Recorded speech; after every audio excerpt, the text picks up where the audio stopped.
I am in the middle of making a bee-shaped metronome where the bee wings are going to flap to the beat.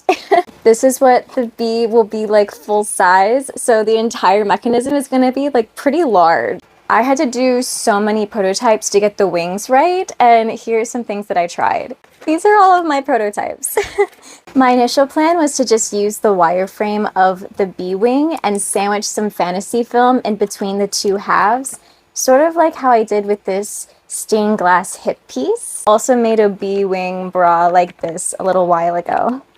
However, the motor actually goes pretty fast, and I was really worried that if I had a solid sheet, there would be some like aerodynamics issues. So I wanted to make something that was fully printed and kind of like a honeycomb grid. So I initially was just testing out the grid pattern and to see how the veins lay on top of it. This one of the veins were like too spindly, so I trashed that. This one, I tried to make the veins a little thicker, and I wanted it to be even more thick. These are my final prototypes. I added this little nub so that it'll glue super well onto the flapping mechanism. I made the veins a lot thicker, and I absolutely love this honeycomb pattern. And that way, all these little holes, there's not going to be a ton of drag. It's like very easy to flap around. So hopefully the motor won't have any trouble. I did print these in Polysmooth, so hopefully once I spray some alcohol on these, they'll turn a little bit more translucent.